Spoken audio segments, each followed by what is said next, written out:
The good news is we're all in this together.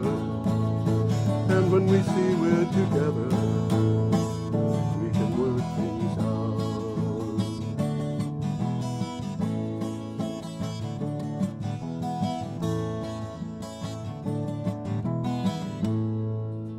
Hello, ladies and gentlemen. This is Energy Week with George Harvey. That's me. And Tom Fennell. That's in the him. flesh. Local philanthropist who gives people rides and Stuff like that. stuff like that. Real philanthropy, not fake philanthropy. Fake philanthropy means that you give the Wichita Opera Company money and tell everybody how great you are. The Wichita Opera Company. Anyway, I haven't heard that one yet. So. well, every day I get up early. Today I was up at about 3:30, and I spend a lot of time every day looking through the news relating to climate change and energy. And I find 10 to 15 articles every day, which I put up, each one with a synopsis of about 50 or 55 words and a link to the original article, and they get packaged together in a single posting that goes at my blog, geoharvey.com, geoharvey.com. You can visit. And we will give you the best 20 or 21 of these and try to keep track of what date they appeared on so that you can go to the blog and click on the calendar, and that'll take you to the date so that you can go look Some of these are worth going to. I mean, Yeah. we don't have enough time to talk. There's some of these we could spend the whole show talking about. Yeah. I'll try and notify you if it's one of my things particularly compelling or more. Yep. You know, but some of these are real good. Some Yes. of these are really good. Yes, and should we just start off, I Tom? think we ought to start off. We got a picture. We have a up here. picture here, and the picture relates to wind power. I picked these pictures, most of them, nearly all of them actually, come from the articles. Yeah, someone come for the article. Some of them, the articles don't have pictures, and I supply them. There's an interesting picture there. Do you know where this is, by the way? Well, it is Europe, I'm sure, but I mean it's not the United States because There isn't enough in the United States to be in that picture. I think we only have 5 turbines in we've store, got right? 5 turbines, yeah, and there aren't very many offshore wind farms in Asia. You notice anything unusual in that picture? What's that? They're all pointing in the same direction. How did that happen? Maybe the wind is blowing, and the wind is coming to all of them from the same direction. Anyway, this is from the articles from Industry Leaders magazine. Okay, and it is called "Low Production Cost of Renewable Energy Will Drive Coal Production Out of Business." Well, we talked about this. We've been after this one forever, It's but happening. you know, This is real, guys. It's a story that just keeps unfolding. It's kind of like a train wreck, you know. Slow train wreck. A slow train wreck. The train is going 20 miles an hour, but it's going to take 300 yards to stop. You know? So anything that's in its way is going to get struck. In the last 8 years, utility scale solar costs have plummeted by 86%. And That's significant, guys. That's significant. And wind energy changes have declined by 67%, which is also significant. Industry leaders expect significant decline in coal-fired and oil-fired generation as solar power and storage grow. By the way, I don't think I mentioned that we're starting this show dealing with articles from April 26th, which was a Thursday. So this is already a week old. This is a week old as of the time that we're recording this show. Yeah. Some interesting takeaways here. Mm-hmm. Last year, renewable energy accounted for 2/3 of all new power added to the world's grid. That's just worldwide. That's worldwide. Mm-hmm. India, China, and Brazil accounted for nearly half of the world's new energy investment. This is new energy of all kinds. Half of it is in those three countries. Currently, natural gas, solar, and wind are the lowest cost sources available to produce electricity. Right. Also, currently, coal represents a high-risk investment. High risk. And we've talked about this. In 2016, 44% of U.S. coal supply came from companies that had declared bankruptcy. That's not a good investment. Well, in 2008, there were a bunch of companies, I don't know how many, but they were put together into a group that was called the Dow Jones Coal Index. And that's in trouble. There's only one company in the Dow Jones Coal Index, and it didn't exist in 2008. But it's owned by one guy who we've talked about. I know. I don't think so. I don't think Bob Murray owns. I don't That's think the it's guy I was Murray thinking of, Coal. yeah. I think it's a different one. But it was put together by different coal companies that had gone broke, and you know the coal industry is a little better off than it was in terms of the numbers, because we're shipping more coal to the rest of the world. We're exporting it. We're exporting coal, but But as far as that investment is concerned, and this came from the article, it's too risky for investors. Yeah, except for Bob Murray. Yeah. I don't think he has much choice. Well, you know, David and Charles Koch don't have much choice either, because Koch Industries is not publicly traded. So in order to get rid of Koch Industries, they can't got to go out to the highways and byways. Yeah, they can't just resign, and they can't just sell off their share and go into retirement. They're stuck, and I'm not sure what they're going to do as things change, but they're going to have to do something. Okay, should we get the next one? Yeah. Okay, the next one is from Clean Technica. Falling grid-scale storage prices create a watershed moment. This is very also related to what we just had. Oh, absolutely. Energy storage has grown to a point where it can be used in place of new generating plants powered by new natural gas. Even some existing gas facilities may be replaced by renewables coupled with energy storage. We are on the brink of a watershed moment. Well, we're not on the brink of it. We're at it. We're there. And you know, I wrote an article for Clean Technica, which was published in the last week. And anybody who wants to look at it could go to cleantechnica.com and look for Wright's Law. That is W-R-I. Yeah, we've talked about it. Yeah, and in it I talk about the reduction in the cost of solar power going down 87%, as that previous article said. And I look at the economic. Wright's Law is an economic law that was discovered by a guy named Wright in 1937. Yeah. And it's related to Moore's Law, but it has a reason for existing, which is the more you've been doing something, the better you're going to get at it. And well, that makes sense. Yeah, it includes things like inventions and stuff that you can't really predict specifically, but given the scale of manufactured solar panels, you can predict that somebody is going to invent something. Okay. Well, we got another one coming up, and this is a very interesting article. There's a graph. Well, we're going to show the graph. The graph is there. This is from an organization called Tech Explore, X-P-L-O-R-E. And we should really leave that graph up for a while so we can explain it. Well, it's hard to see on a screen. I mean, I took a picture of it at home, and I magnified it so I could understand it. But you want to mention it real quickly while it's up?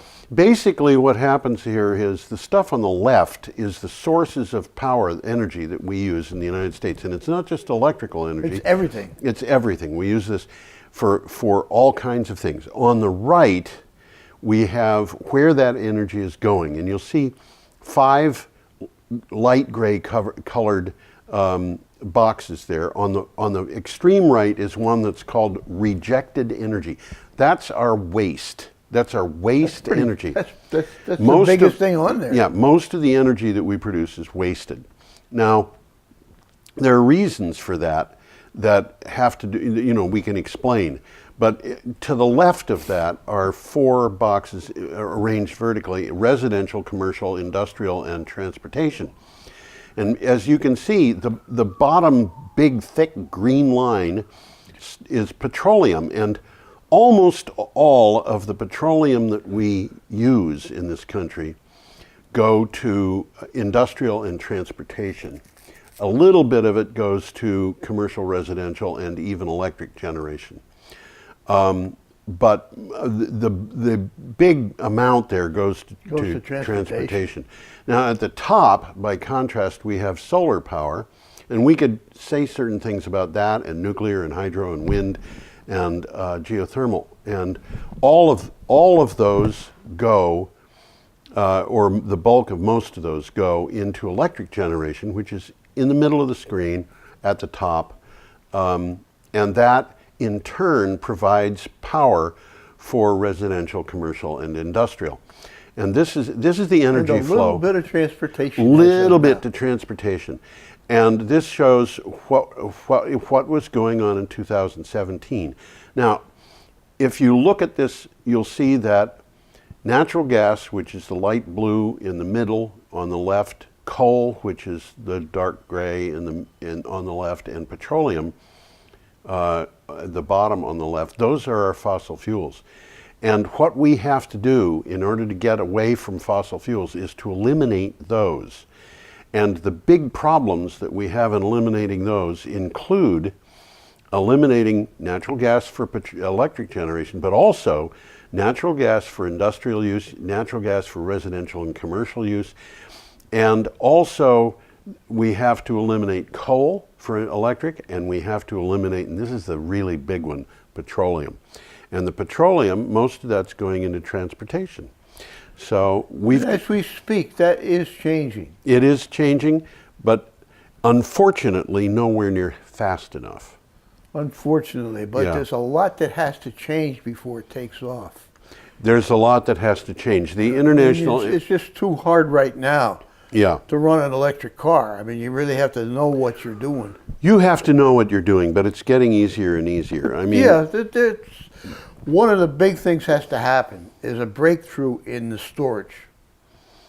Okay. We're going to need, we can't wait a half an hour to recharge our vehicle. It isn't well, going to work. That kind of thing is happening. But you know, Jason went down to Washington right after he got his Tesla, and he planned it all. He stopped to have coffee. The car planned it all for him, really. Yeah, it was done for him, right? Yeah, he got into the car and he started driving, and he was going to Washington, and he would say, "Okay, I'm gonna stop for a meal in about however long it's going to be, or wherever, and where can I recharge this?" And of course, he said that it was just a matter of pull in, plug in, have lunch, have dinner, whatever. And when you get out, you're all set and go. And of course, one of the beautiful things about this trip, he went down to Washington, D.C., came back to Brattleboro, and the whole trip cost him nothing in terms of fuel. Yeah, because the fuel was free because it was provided by Tesla. It was provided by Tesla. We should Jason can do this, but my sister could never do that. Yeah, but you know, he was asking the car where to go. Oh, absolutely, yeah. We should probably take the graph down. You think we should take the graph down? I down? think people are probably pretty bored by that by now. And don't put me up, put us up. Nobody wants to look at me. By the way, I should explain my hair and my beard. Yeah. I ran into a shepherd. He thought I was one of the sheep. Oh, is that what happened? Oh, I saw that guy, yeah. Yeah, right. Okay. So should we move on? Well, we didn't really cover this. Oh, we didn't cover it. Oh my gosh. Americans, well, we did, but we didn't. We talked a lot about it. Americans ramp up the use of solar and wind energy. And as I said to my own notes, this is a very good graph. Save it as a picture and enlarge it. That's right. We've gone over it already, so you maybe don't have Americans used more solar and wind energy in 2017 compared to the previous year, according to the most recent energy flow charts released by Lawrence Livermore National Laboratory. Now that's where the graph came from that we were just showing. Overall, the energy consumption by residential and commercial sectors dropped a bit. Energy from both natural gas and coal declined. This is important too. We're seeing a decline in the use of natural gas. That is not something I would have predicted for 2017 as that year started. Because of the increase in fracking, the price of natural gas was low. I would have expected an increase in use of natural gas, not in New England, but in the Yeah, nation. it's not happening. Huh? And the natural gas that we're producing, greater amounts of it are being shipped overseas. And used to make plastics. More of the natural gas is being used to make plastics. Yeah, they're looking. But we're for going to new run products. out of that natural gas. I mean, it's not an unlimited supply. We also have to stop making so much plastic. Well, yeah. Should we haven't talked about that one, but it's all over the radios. Yeah, killing fish and it's killing turtles, and there's the Pacific gyre. Yeah, well, there's a bunch of those gyres, Yeah. and you know the Pacific gyre. You get into parts of it, it's just it's an bigger than ocean Maryland. that's covered with plastic. Yeah, amazing. It's kind of like the Sargasso Sea. Okay, Well, let's this. By the way, if you get confused, this is denominated in quads. yeah. Well, I I didn't didn't know what even a get quad involved in was. that quad. You know, when you start getting into It's a quadrillion BTU. yeah, how big is a quadrillion? 300 terawatt hours. Yeah. Okay. And solar And- energy accounted for 32%, driven by strong growth in large-scale installations. Yeah. That's utility Yeah. scale. And also by strong growth in residential installations. Yeah. And wind energy also was up. Yes. Okay, so Okay. these are some trends that we're not in a position We to change. are up to Friday, April 27th. We are that. Yes, and we've It's got an an interesting article. item here from Clean Technica. We'll leave that other picture up because we're not ready yet. We're for not a new ready one. yet to change to a China new one. leading the way to electric car future. This is a very interesting article. Isn't it? BYD, which is a Chinese car manufacturer. Well, BM. battery manufacturer. They make all kinds of electric vehicles. Oh yeah. You want an electric cement mixer? Electric trucks. Yeah, amazing. BMW, we know that's our old friend, the Bavarian Motorworks. Motorisches Yeah. Werke. Yeah. These BYD and BMW highlight the Beijing Auto Show. And as I said, this is a very interesting article right now. It is. And I predict that the American-made car is going to be a thing of the past. Well, we're going to have American-made cars. Ford, GM, Chrysler. They're all going to keep going For a while. for a while, and probably for the long term. But the thing is, they're going to. I mean, this is something that just has to be done. We have to get to the point where we stop trying to hold on to an ancient business plan in changing times. All right. Yeah, that's exactly what's going on. There was a time when the world flocked to Detroit every January for what was grandly known as the North American International Auto Show. But today, if you want to know what's hot in the world of automobiles, you go to Beijing to find out. Well, the Beijing Auto Show is going on right now. Yep. As we speak. Chinese automakers are pulling out all the stops to make an impression. Yep. Okay, the auto industry is undergoing, this is a quote from the story. The auto industry is undergoing a revolution which has never happened before. Internationalization. Well, Okay, electrification. yes. And this is something I hadn't heard before, but it makes sense. Intelligent connection. Yes. Okay, have evolved from just ideas to reality. Yes. And what's happening is approximately half of the world's automobiles that are being manufactured are being manufactured in China. The electric automobile. I think half What of was the it? All automobiles the- altogether. Wow. Yeah, it's the Chinese are so far out ahead of the United States. If Donald Trump really wants to make America great again, he's not going to do By it. China. Well, China is getting to a point where it could buy the United States. And I think it already has. The electric bus, Yep. we're making a little bit less than 1,000 a year in the Yeah. United States. China is making a little bit more than 100,000 a Yeah. year. This is a $50 billion a year market, and we're not even in it.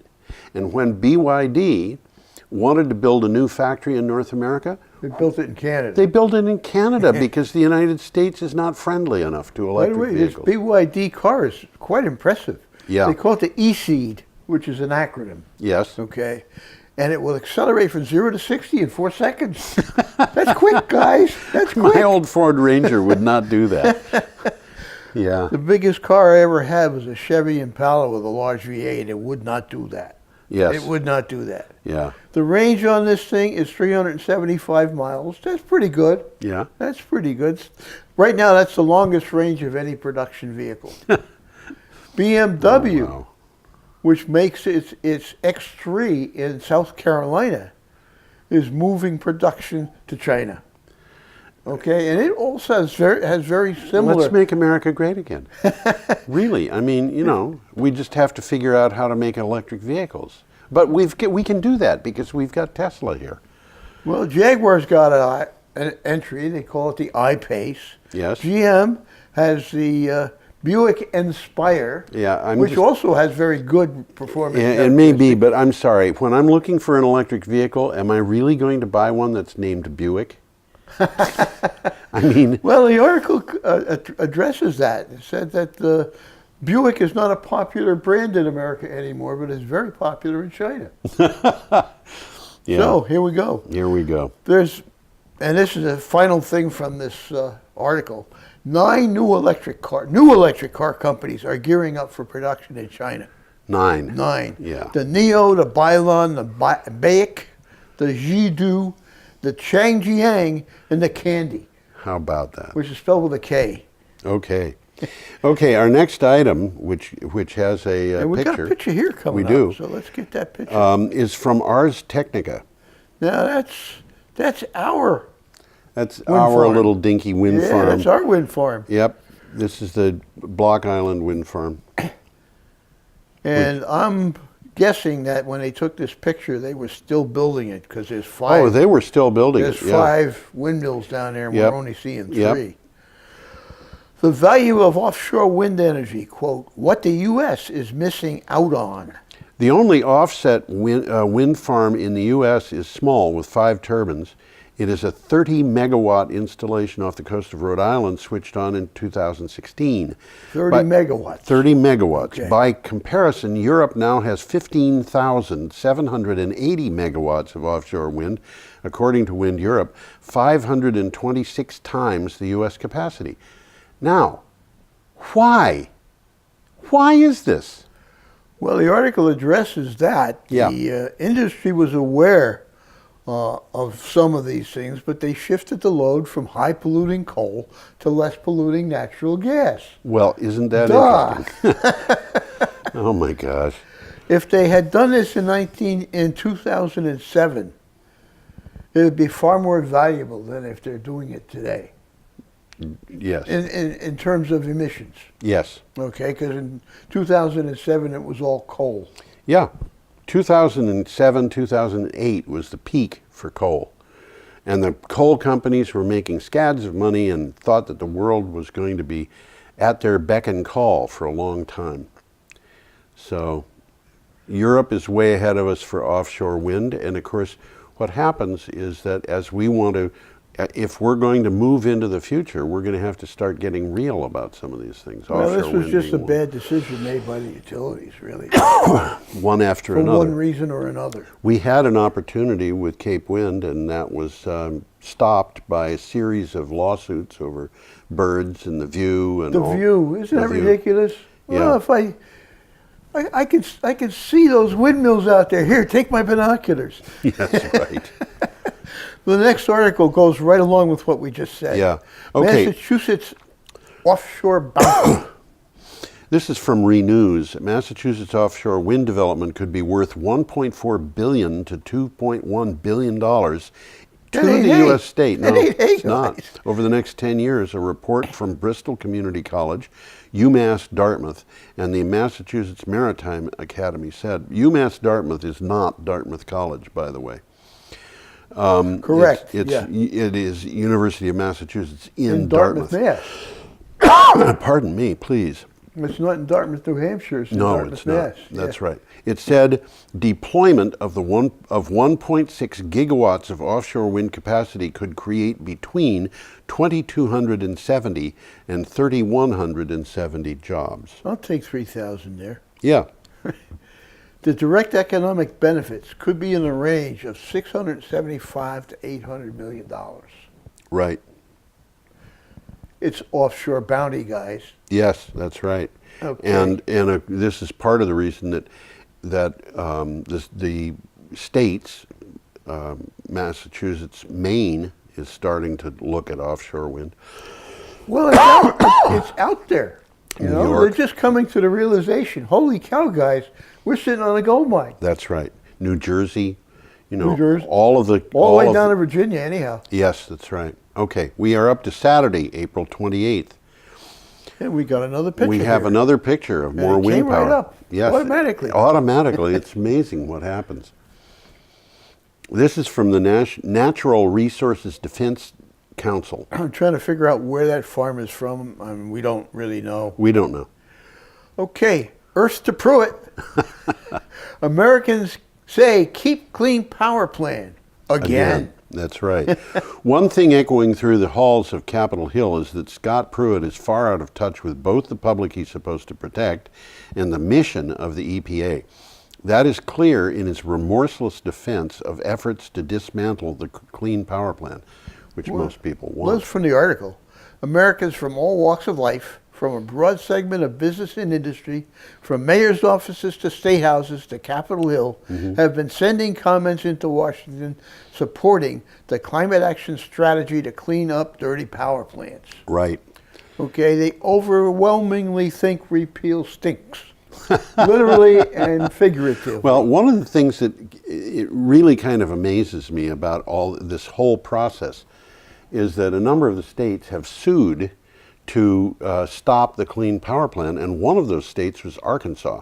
And shortly after it sued, Arkansas, the state government realized they were going to meet their goal under the Clean Power Plan without really any effort at all. It was just going to happen because they had renewable power being put into the state that they had not They got wind, right? Yeah, they got wind. Solar. Entergy is, I think, building a solar plant or has built it. Well, the takeaway here is a question. Will Pruitt ever face this truth? The Americans want climate action, and they want it now. Our government is not going to face that as long as the people who are in the legislature have their campaigns financed by oil companies and coal companies. It's just not, well, yeah. I mean, we can blame the Supreme Court for this, unfortunately, but you know, it's the citizens. Corporations are not people, and money is not speech. Yeah, that's right. Okay, we are up to an article from The Guardian. Yeah, this is a good article. It's politics, not energy, but there's a little bit of energy involved. Well, yeah. North Korea hails new milestone and credits Kim with a summit success. This is going on as we speak. Yeah, North Korea has hailed its summit with the South as a new milestone in history of the two countries, after the two leaders pledged to pursue permanent peace and rid the peninsula of nuclear weapons. The official KCNA news agency said the meeting opened the way for, quote, national reconciliation, unity, peace, and prosperity, This end quote. could be of earth-shattering significance. Yeah, this really could be. The Republican Party members in Congress have already asked the Nobel Prize Committee to give Donald Trump the Nobel Peace Prize. Oh, he deserves it. Well, a quick run, just in case you've missed it here. The North Korean leader Kim Jong-un and the South Korean President Moon Jae-in confirmed the common goal of realizing through a complete denuclearization a nuclear-free Korean peninsula. Yes. And this greatly diminishes the possibilities of war, which was scaring me for a while. Yeah, well, there has been a lot of commentary on this, one of which has said North Korea has said before that it would stop its nuclear program, and that didn't happen. Another one is that North Korea has said that it would trade the work that it's done on the nuclear program, and this article I think does not say this, but it did come up in other articles I saw. They would trade shutting down their nuclear program for 2 new nuclear reactors. Okay. Is that a good idea? I don't know. I really don't know. But the idea of there having a permanent peace, I think, is a good one. That's an excellent one. Yes. It's a tender spot in the world. They've had technically a war going on ever since the Korean War started. It's never been, it's technically still going on. It's never been a peace treaty. That's right. And although, you know, it's not the only case where that sort of thing has happened. It'd be nice that it was settled. Yes. My oldest cousin served in Korea. Yes. You know, well, you know, he came back intact, but I mean, he was over there. Yep. I guess I was still a kid, but cousin Billy went over to Korea. Yep. I can remember when the Korean War started, and I was a toddler when that happened. I wasn't much older. Yeah, I was a little bit older than a toddler, but not much. Okay, our next item is from Clean Technica. It's also an interesting getting article. way behind our schedule. This is an interesting article. A win for robots. First solar to open a new U.S. factory. With the dust settling from President Trump's PV tariff, it looks like we have a winner. First Solar hopes to open a 1.2 gigawatt factory in Ohio to make thin film solar PVs. Say thin film again, because that's significant. Thin film. Yeah. Rolled is the key word here. They're going to be making these on rolls. Basically, they're doing it on a printing press. Yeah. A film PV can be made at low cost, fully automated, high output, roll-to-roll systems. In other words, most jobs go to robots. So that's the unfortunate part. Yeah, that's the unfortunate part. Yeah, like I said, it's a printing press. Unfortunately, also, if you put up conventional silicon-based photovoltaic panels, they might last. The modules, They might last 100 years. Yeah, they might. But they cost more. They cost more. These thin film ones you can put up for low cost, but you might have to replace them after 10 years. Probably longer than that. We would I'll hope. give you 25. Well, we would hope longer than that, but they will not last the way these. Well, if they put them between glass, they will. They might, that might be. Okay, we have to move on, Tom. I think we're behind schedule. Sunday, April 29th is where we are, and we've got a picture here of Roy Namur Atoll. Let's get that picture up. Let's get that up. This article comes from the Guam Daily Post. Yeah, that picture looks pretty till you realize it's all flooded. Yeah. But that's not the story. That's not what's really happening. Actually, that's not in Guam either, which is... Well, the article's from Guam. The article's from Guam. About the that Marianas. is in the Roy Namur Atoll is part of the Marshalls. The Marshalls. I said the Marianas. It's the Marshalls. More than 1,000. Oh, you're going to say that. Yes. Climate change could make islands uninhabitable soon. More than 1,000 low-lying tropical islands are at risk of becoming uninhabitable before the middle of the century because of rising sea levels, according to startling new research. As seas rise, increasingly large waves that crash farther onto shore will contaminate water supplies, and this endangers key U.S. military assets. Yeah, we got stuff going on all the way down there. I actually looked into this a little bit, and one of the things that I found, you might remember a raid called the Makin Island Raid that was done by Carlson's Raiders. I don't remember that. Well, it's something that was very well covered in history. World War II. It was the first ground action in which the United States was actually attacking the Japanese. And it happened in the Marshall Islands on Makin Island as part of the same atoll that BDO was in. BDO was a really awful place for the Marines to land. But the interesting thing about that is Makin Island doesn't exist anymore. It has been broken into 2 islands, and neither one of them took the name Makin Island. So if you look up Makin Island, not there anymore. What you find is Little Makin Island, which is in another place. It's close, but it's not going to be on the same map probably. And this is what's happening to the Marshalls. The land staying where it is. I should explain this because I heard from somebody, oh, it's not the ocean rising, it's the land subsiding. Well, okay. Scientists can measure, and I don't think there's any question about the measurements, how much ice is melting from ice caps and glaciers. They know how much water is going into the ocean that wasn't there before because of that melt. They know what the change in the temperature of the ocean is overall, and because of that, they know how much the ocean has expanded because of thermal change.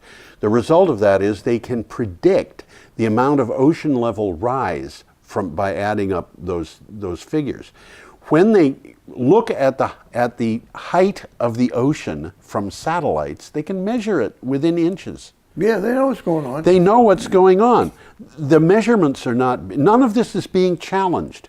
What is being challenged is the overall the whole concept. Yeah. And it's being challenged by organizations with something to gain, such as Breitbart, such as the Heritage Foundations, Cato Institute, which are financed, by golly, by people who have a lot of money invested in fossil fuels. Isn't that strange? Yeah, isn't that strange? All right. Well, just to reiterate, the problem here is not the islands getting flooded.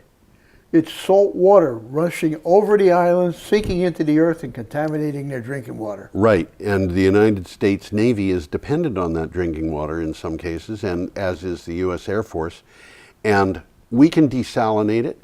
You know, all we have to do is build the plants to desalinate it. Minor thing. Minor thing, okay. Let's move Our along next to item India. is from scroll.in. All villages in India are now electrified, claims government. Congress says Modi is taking fake credit. All villages in India have been electrified, data from government website shows. 3 years ago, 18,452 villages had no access to power. Apart from those classified as grazing reserves, some of those 18,000 plus villages were, and all that are inhabited now have power. Some of those villages, the 18,000 villages, were uninhabited. That's another thing too. But still, the number that have had power brought to them in one way or another is well in excess of 17,000. A village is said to be electrified if at least 10% of its households, as well as public places, have access to power.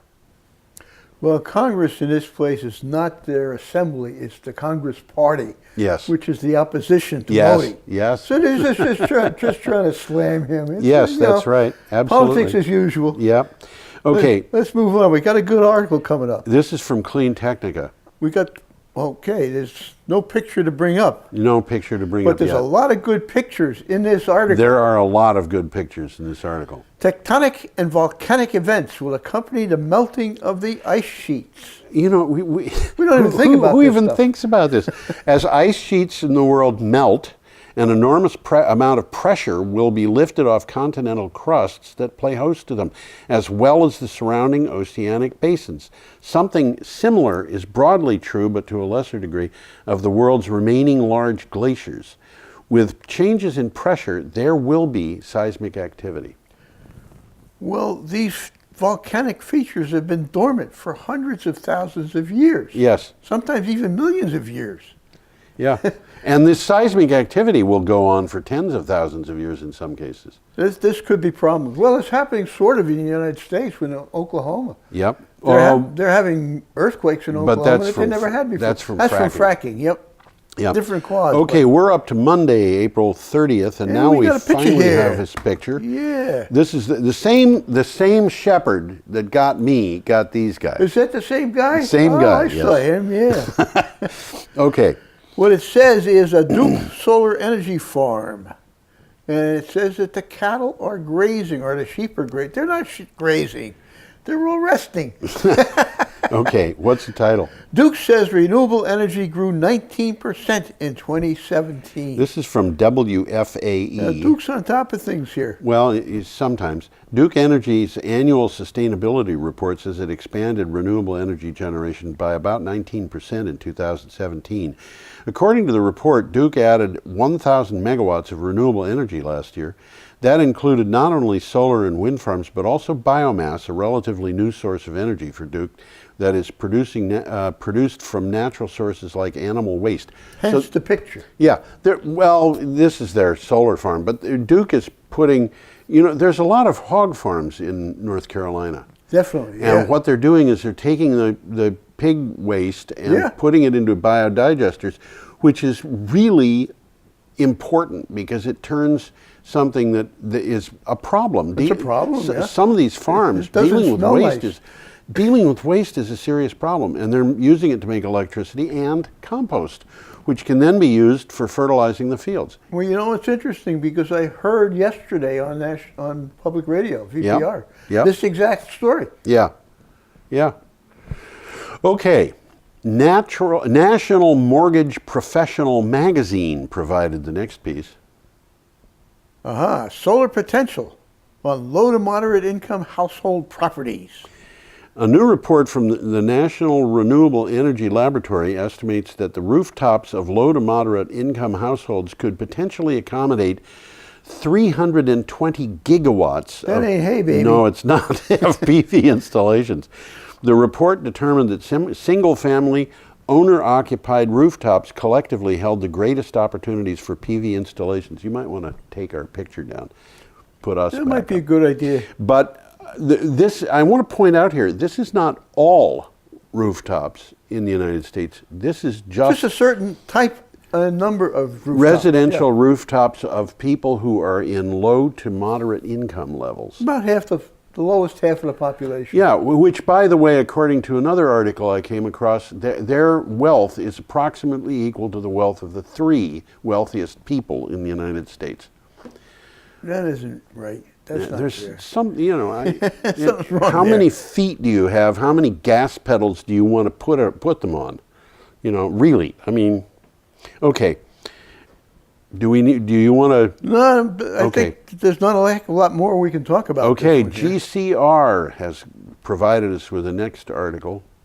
Hitachi gets cold feet over the UK's $27 billion nuclear program. Hitachi wants to sell off half its stake in the Horizon Nuclear Power subsidiary, which is slated to build 5.4 gigawatts of installed capacity at sites in Anglesey and Gloucestershire.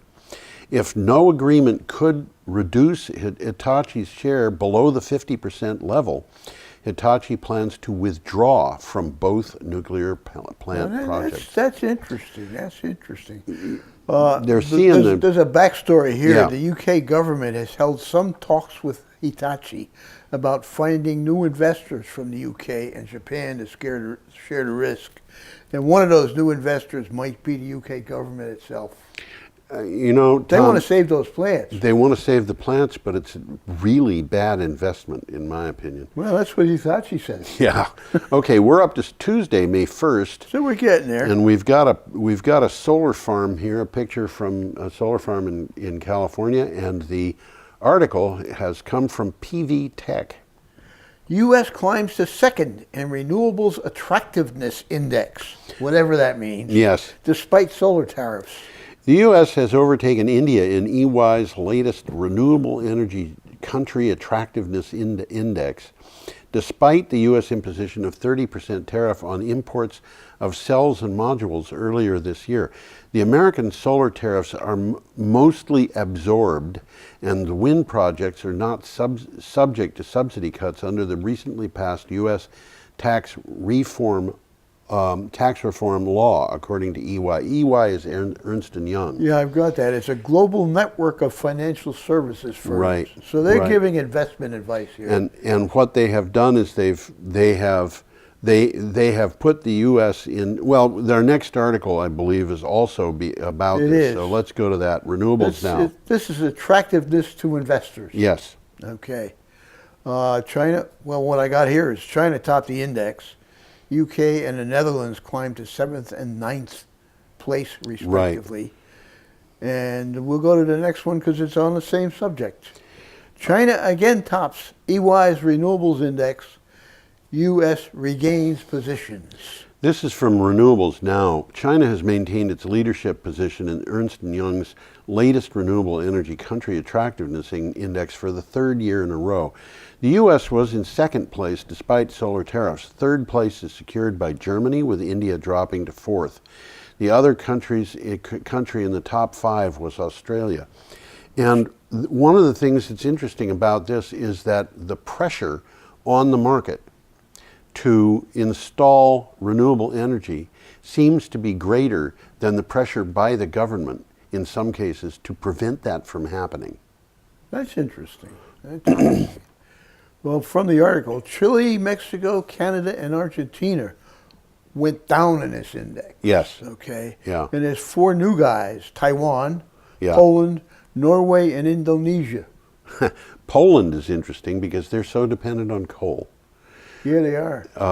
Okay, we should probably Well, we're moving along. move along. Our next item is from Clean Technica. This is Vattenfall. We've talked about them before. We have indeed. Offering onshore wind power purchasing agreements to British businesses from as low as a megawatt. This is something that I think is really exciting. Oh, this is big. This is a it's- lot bigger than it sounds. Yeah, it's going to be duplicated in the United States, you can bet. Swedish energy group and burgeoning renewable energy leader Vattenfall has announced that it intends to offer British businesses the opportunity to secure corporate power purchase agreements direct from its 165 megawatt South Kyle wind farm for as little as 1 megawatt, in a move that would revolutionize the idea of corporate power purchase agreements. Well, if Vattenfall is making these PPAs available, not just to large-scale companies like Google And Apple, yeah. and Apple, but to much smaller companies who simply don't need more than a megawatt Yep. to power their entire business corporation. Right, So right. this is a very revolutionary, Yes. very revolutionary Yes, act. and a megawatt is, I mean, if you consider Brattleboro, a megawatt would not supply Brattleboro with all its energy. It wouldn't even supply it with half of its energy. As a I matter never of fact, calculated that, but I'll take your yeah, word for it. it's there are places in the United States. Well, when the Brattleboro Retreat decided it wanted to make itself an islandable microgrid, Yeah. which was dependent on diesel-operated generators, it had 3 1/4 megawatt generators Okay, to cover just for them. just for So them. 3/4 of a megawatt just for the retreat. Well, that would cover More than their they need. maximum demand, so it was actually more than they needed. Most of the time they need less than half a megawatt. But I think local people in Brattleboro can kind of picture this. Brattleboro Retreat has got a fairly large campus, They do that. and a lot of college campuses could do with a megawatt. So, Oh, for sure. Yeah. Okay, we should move Well, on. this Vattenfall we talked about last week, these are the guys that are putting out the world's largest wind turbine. Yes, that's right. Okay, so And for now. for now, yeah. Okay. I just said that. So Yes. yeah. Okay. So We're up to Wednesday, May 2nd. We so are we're on indeed. the last three articles. UK 7,000 independent renewable energy projects are now powering 8.4 million homes. Nearly 7,000 independent renewable energy projects across the UK are now generating enough power to supply 8.4 million homes, according to Smartest Energy's latest annual report. It says that more than £227 million, which is $309 million, was invested in 400 independent renewable energy projects in the UK last year alone. This is from Energy Live News. Well, the takeaway there is independent clean sources of energy now make up almost 10% of the UK's energy mix. Yeah. And The times they are changing. that will get bigger. Yeah. This is something that is not going to go away. And of course, that'll happen elsewhere in the world. Okay. Well, we'll come back to home. Yep. New Hampshire's warmer weather will bring warmer streams. Not good news for fishermen. Not good news. This is from Science Daily. Air temperatures increases from climate change will, there was an article that appeared today, and the article said that something was happening, I've forgotten what it was, because of because of warmer weather. I remember it was ticks are moving farther Yes, north. yes, I read that article, and we've talked about it. Mosquitoes are Yep. going farther north, and the person who was a government employee who announced this was asked if this was because of climate change, and said, "I don't want to get into political issues," and then said that the reason was because of warmer weather. Okay. We're in an era which reminds me a little bit of Stalinist Russia, where if you wanted to say something that was politically not correct, you had to couch it in you had to change the language to accommodate it, and that's the thing that we've got going on in Washington. Air temperature increases from climate change will make New Hampshire streams warmer, according to Dartmouth-led, and this is Dartmouth in New Hampshire, college. Research published in Freshwater Biology. The study examined the warming of stream waters, which has implications for freshwater ecosystems in which many species depend on cold water to survive. Well, the brook trout like cold weather. Brook trout like cold water. And what's happening is, in order to get into cold water, they have to migrate farther up the streams. Okay. But they migrate farther up the streams. They're getting into places where not only is it shallower, but it's likely to go dry toward the end of the summer. So these fish are up against, they got problems. They've got problems. Now, brook trout, okay, if the brook trout disappear, they're going to be replaced by other trout. But brown trout, for example. Well, I'm not much of a connoisseur of fish, but I would imagine there are people who would kill for brook trout. Well, but I mean, brook trout is Vermont state fish, and it's being extirpated from Vermont streams. It's going locally. Well, they're extinct. talking about New Hampshire, but these implications extend across the entire nation.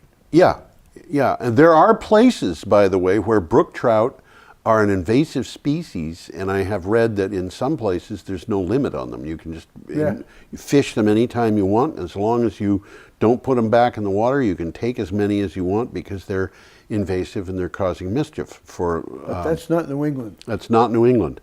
And they are the state fish, I think, for 6 different states, and I think Vermont, New Hampshire, and New York are 3 of them. I might be wrong about that. But these fish, and of course, they're only one species. There's a lot of other aquatic species that are suffering from problems because of climate change. So we've got then there's the tick and mosquito problem. Then there's a tick and the mosquito problem, and of course, all of that was invented by the Chinese. Yeah, right. Although to deceive us. Lyme disease, was first reported on the island of Lewis in the Outer Hebrides of Scotland. Oh, was it? I thought it came from Long Island. No. That's where it was reported on Lewis. Okay. In the 1760s. Oh. A long time ago. Not invented by the CIA. And what else came from the island of Lewis?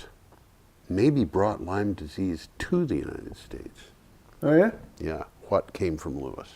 Or who? Or who? Or who? Who? Tell me. Donald Trump's mother.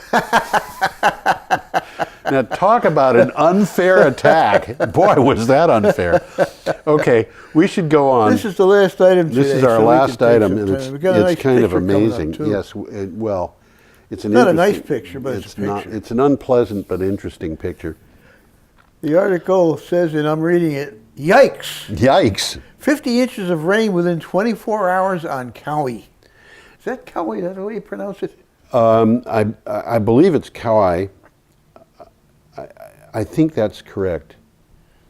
It's Hawaiian is a funny language, and it's it's an island in Hawaii. It's an island in Hawaii. Do you know Mele Kalikimaka? Yeah. Which is Hawaiian for Merry Christmas? Yeah. Is a transliteration of Merry Christmas into Hawaiian. Because they don't have all the sounds that we do. Yeah. Merry becomes Mele. Yeah. Christmas becomes Kalikimaka. Okay. How do you do that? I don't know that. But this picture is kind of disturbing because Yeah, it that is a flood. That's a flood, and it's on a tiny island in Hawaii. And this article is in Clean Technica. And this article, like the previous two, are from May 2nd. Today, when we're recording this, is May 3rd. The National Weather Service reported nearly 50 inches, that is 50 inches, 4 feet 2 inches of rain fell within 24 hours on Kauai, and the oldest and northernmost island in Hawaii. It is the most severe rain event recorded in the history of the state. I think it's the most severe. I'm not sure if it's the most severe rain event in the history of the United States, but it's got to be close. Houston came pretty close recently. Yeah. People should get used to it, says Chip Flesher, a leading expert. Yeah, that's it. People should get, wow. Yeah, leading expert on the impact of climate change on the Pacific Island communities. Well, what's happening here is the air is warmer, the ocean is warmer. The ocean, because it is warmer, has water in it that will evaporate more easily. Yep. It's evaporating into air that's warmer, so it will hold more water. Yep. And all that's got to do is come crashing into some cold air from someplace. Absolutely. And it dumps all that water. They call that a rain bomb. A rain bomb. Yep. This is a new term that weather scientists have come up with.